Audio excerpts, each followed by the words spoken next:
乡亲啊，继续来看鸿海集团的创办人郭台铭昨暝来透露，讲这个 BNT 药厂有甲承诺，今年 BNT 疫苗的购货量大约有800万到900万剂。啊，针对这批将要运到台湾的 BNT 疫苗，指挥中心已经事先来分配，要予12岁到17岁青少年先来注。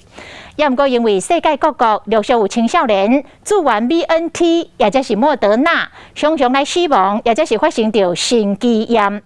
加上青少年为着新冠病毒的重症率比老大人较低，所以多家长认为，安尼注疫苗颠倒有风险，所以考虑要予囡仔来注。也毋过，小儿科的医师讲，像这个美国注3亿外人，有1339例出现着心肌炎，这个比例是真低哦。所以要提醒着家长，也是爱予囡仔注疫苗，才有法度来对抗病毒。高中生就算挂嘴暗，真正洗手，这开学群组也是有可能拄到病毒。指挥中心慢算甲要来台湾的 BNT 疫苗，先予12岁到17岁来注射。不过像 BNT、莫德纳这 mRNA 疫苗，有可能会造成心肌或者是心包膜发炎等等的副作用。家长敢会放心予囡仔来注？轻重权衡嘛，毕竟那个发生的几率跟 COVID-19 就是你接触被感染的几率来相对比较的话，我会觉得还是预防一下。这些疫苗都还会成熟，就算打过 BNT 也是会再确诊，最近才有严重期，所以我觉得那还不如要靠自己抵抗力去克服。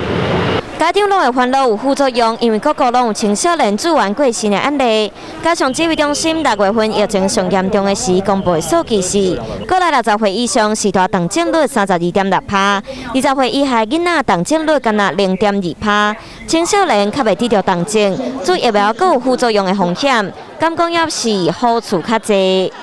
美国从开始施打疫苗到现在，它大概打了将近3.46亿剂的一个 mRNA 的疫苗。有关心肌炎部分有1339例，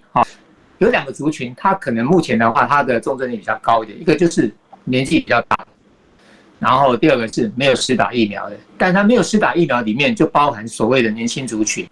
施打是绝对是利大于弊。医生强调，就算做完疫苗引起的心肌发炎，嘛拢是轻症，透过支持性的疗法，也是会当恢复。提醒家长，也是要让青少年来注疫苗，才会当做伙防止病毒。